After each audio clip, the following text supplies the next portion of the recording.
We've lost some trees. We don't know how many we have completely lost or how many have been damaged. We don't know how many we can say. We know we've lost a couple of live oak trees.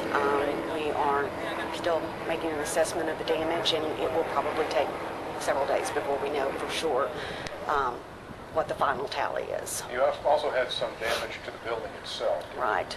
There was some glass that fell out of the dome because of the winds.